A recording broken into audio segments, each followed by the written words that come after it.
Fantastic. So, delighted to have a chance to do some meditation together this afternoon.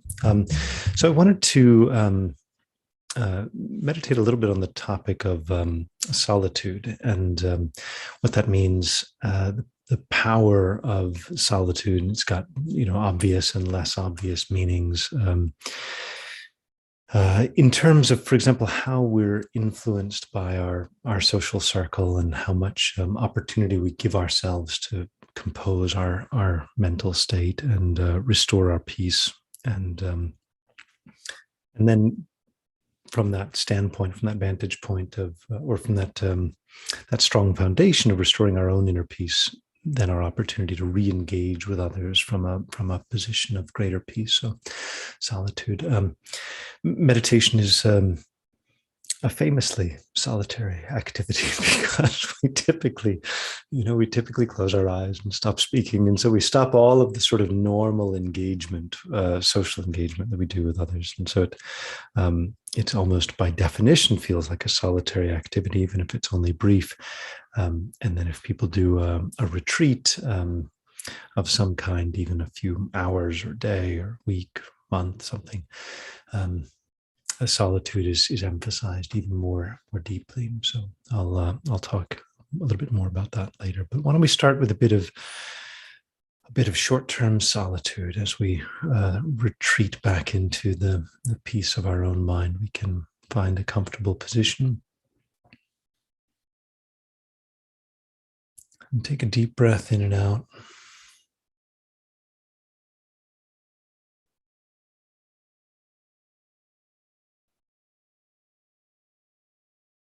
And another breath, just allowing ourselves to relax.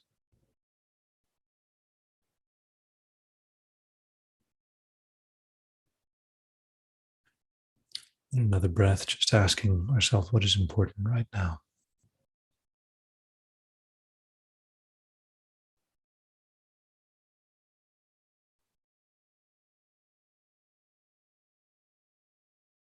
And even in just these 3 breaths,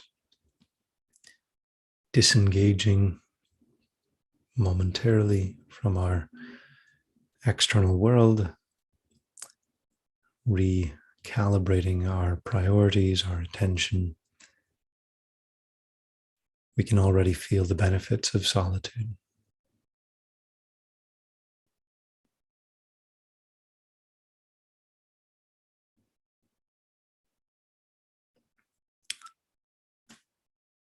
We sometimes feel solitude is related to loneliness. Of course, our mind may not be accustomed to solitude. But if we just take some more time here, just sitting, relaxing, refocusing our attention, feeling our breathing,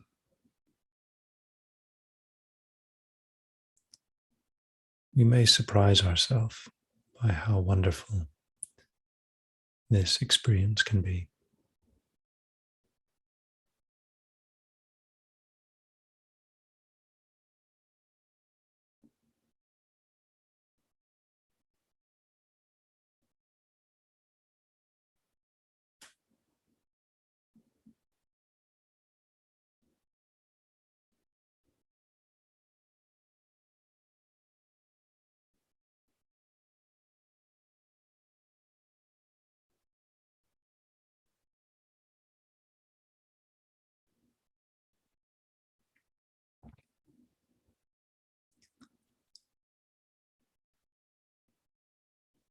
In our meditation, we are retreating inwards,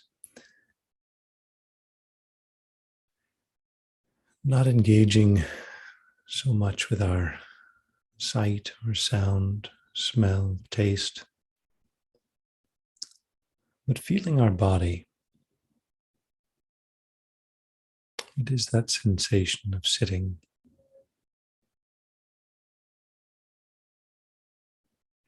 What is that gentle inhalation, exhalation, expansion, contraction?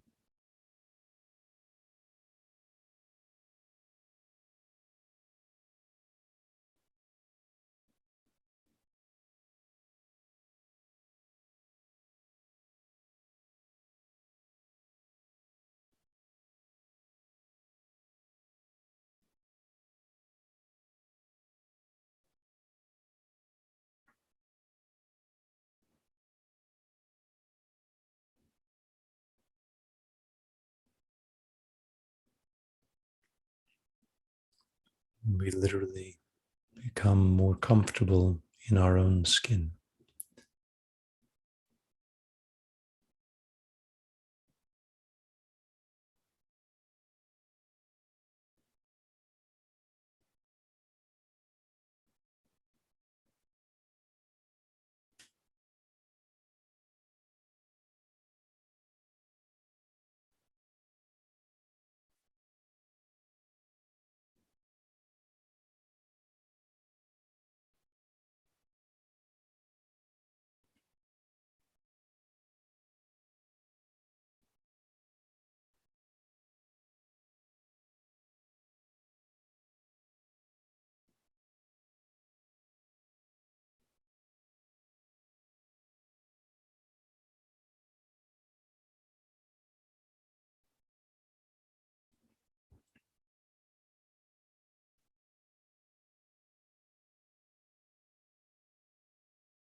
We can feel ourselves shedding layers of tension, the accumulated stress of our daily life.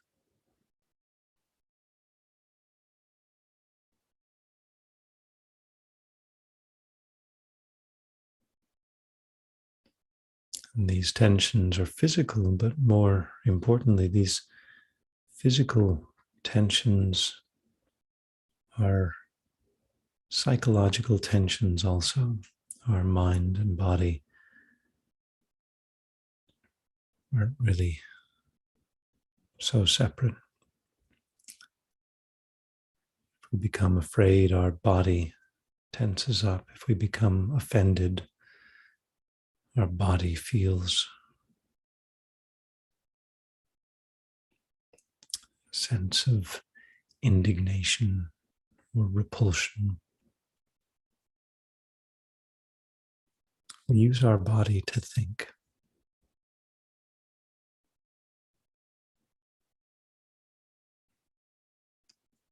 If our body is at peace, we can think peacefully. If our body is agitated, our thoughts will be agitated.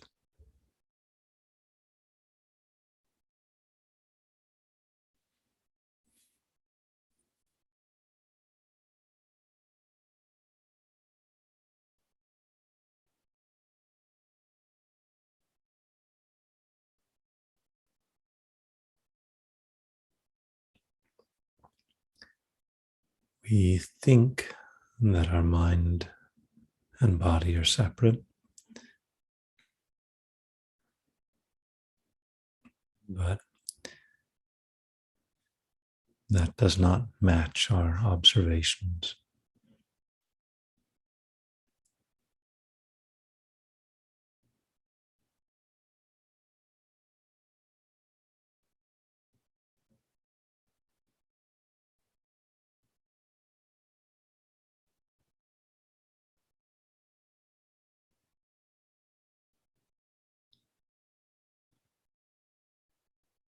we also think that we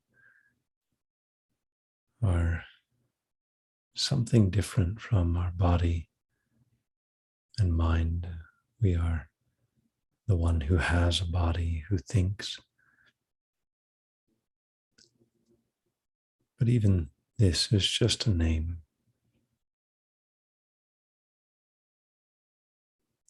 Even our I is just a label.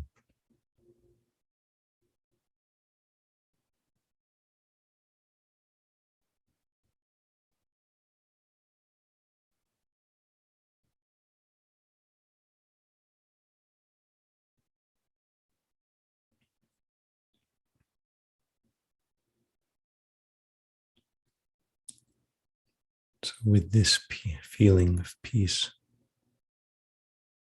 we imagine ourselves in a beautiful, inspiring, uplifting environment.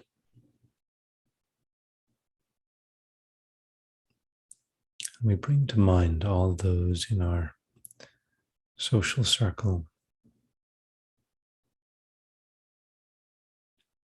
past, present, even future if we want.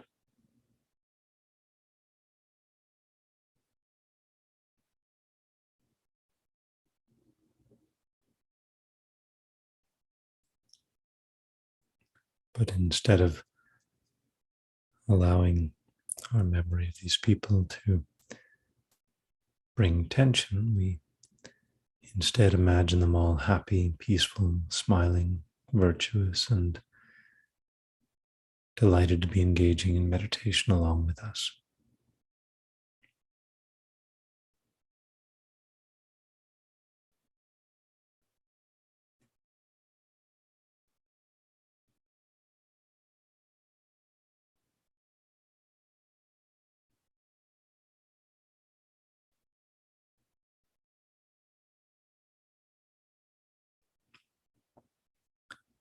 We recall these people with gratitude, thinking these are the people who have made me who I am right now.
Each one of these people is just like me. They want to be happy. They have strengths, weaknesses, wishes, feelings.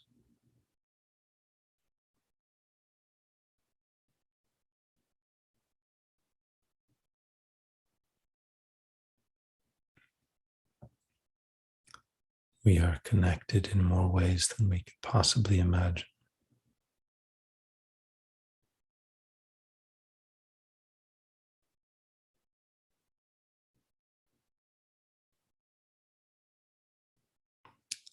So we just hold a feeling of closeness and warmth.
And for the last few minutes, we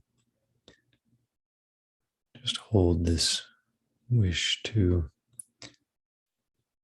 repay the kindness of all of these people through building our own good qualities of inner peace, wisdom, kindness, skill.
Then we can open our eyes and arise from our meditation.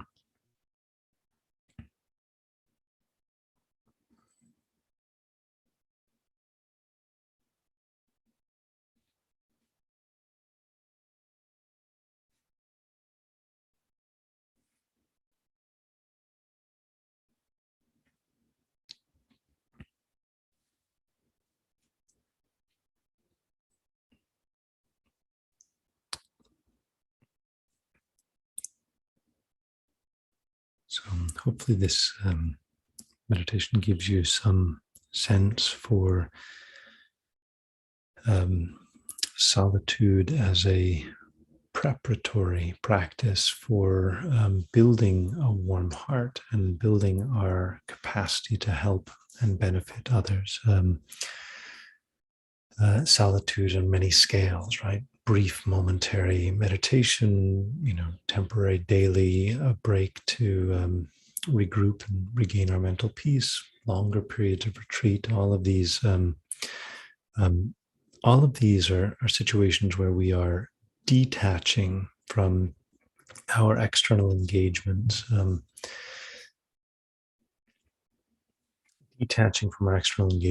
regroup and build our peace of mind. So this is solitude on one level is always an act of non-attachment. It's always an act of not moving out to seek something stimulating, engaging, fun, but giving up that external engagement, temporarily retreating inwards, finding happiness, not from outside, but finding happiness from inside, from an actual experience of inner peace. So this strong natural desire that we have to pursue outside pleasures, outside enjoyments, is the opposite of our seeking solitude. In that place of solitude, however, we can reinterpret and re-understand our connection with others and develop a wiser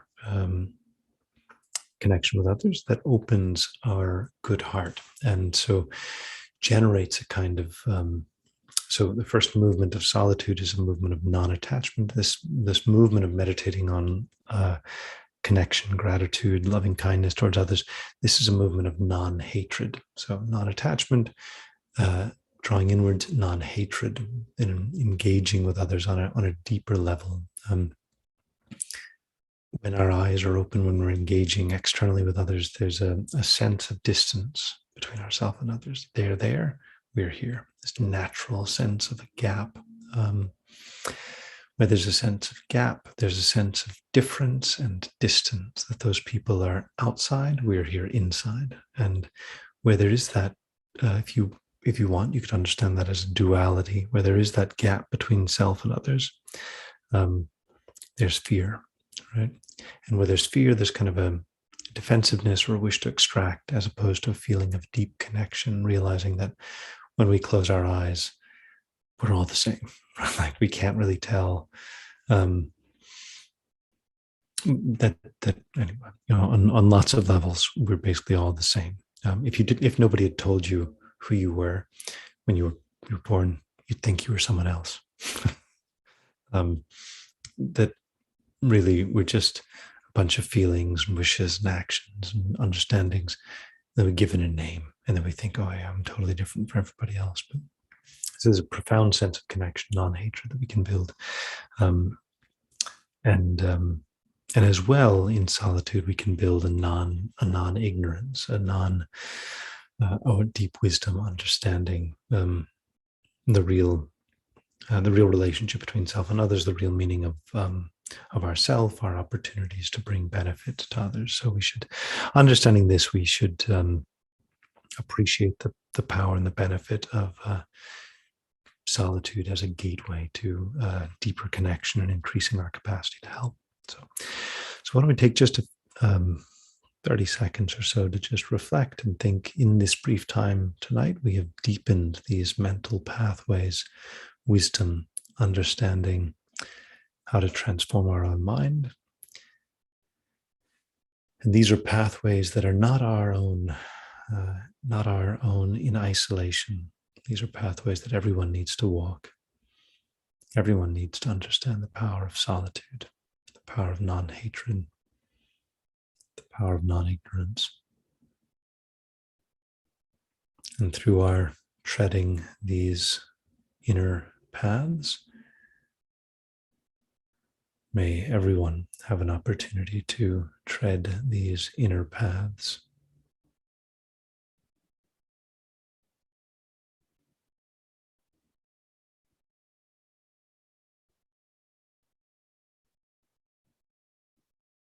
Then we make a strong decision to maintain this experience of inner peace and good heart and carry it with us into our daily life.